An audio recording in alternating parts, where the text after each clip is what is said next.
Khairatabad by ఎలక్షన్లు వస్తున్నాయి అంటున్నారు.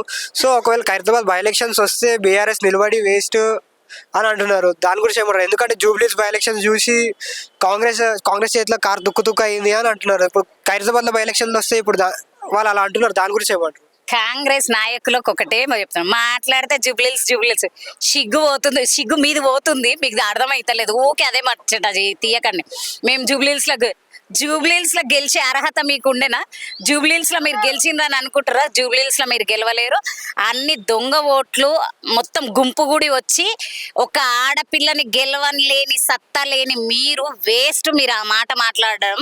ఇంకో ముచ్చట ఏంటంటే ఖైరతాబాద్ 2 సార్లు, ఇప్పుడు 2018లో చూసుకోండి, 2023లో చూసుకోండి, ఆడ బీఆర్ఎస్ జెండానే ఎగిరింది, ఆడ బీఆర్ఎస్ జెండానే ఎగురుతుంది. ఎందుకంటే ఖైరతాబాద్ ప్రజలకు బీఆర్ఎస్ గత ప్రభుత్వము 60 ఏండ్ల ప్రభుత్వము, మన కాంగ్రెస్ ప్రభుత్వం ఏం చేసింది అనేది తెలుసు.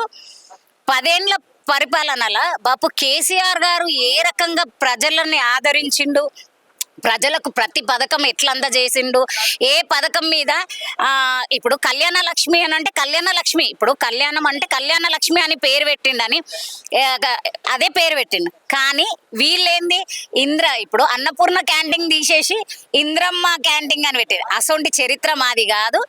ఖైరతాబాద్ లో మాత్రం ఎగిరేది గులాబీ జెండానే.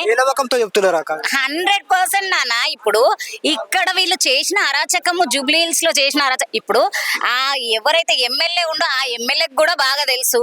ఏదో అంటారు చూడు, ఒక 100 అబద్ధాలు ఆడి ఒక పెళ్లి చేయాలని, అట్లా వీళ్ళు 1000 తప్పులు చేసి 1000 అరాచకాలు చేసి 1,00,000 దోపిడీలు చేసి ఆ చిన్న చిన్న పిల్లలతోటి ఓటు వేయించి అది గెలుచుకున్నారు. ఇప్పుడు ఎంఐఎం లేకుంటే వీళ్ళకి బతికేది. ఎంఐఎం అసదుద్దీన్ ఓవైసీయే కానీ, అక్బరుద్దీన్ ఓవైసీయే కానీ, వీళ్ళు సహాయం చేయకుంటే వీళ్ళకి ఏది? ఇప్పుడు ఒకవేళ వాళ్ళు గెలిచినా కానీ అది కాంగ్రెస్ సీటు కాదు, అది ఎంఐఎం సీటే. అది ఎంఐఎం మామూలుగా కండువ మాత్రం కాంగ్రెస్ ఉంది, గెలిచింది మాత్రం ఎంఐఎం.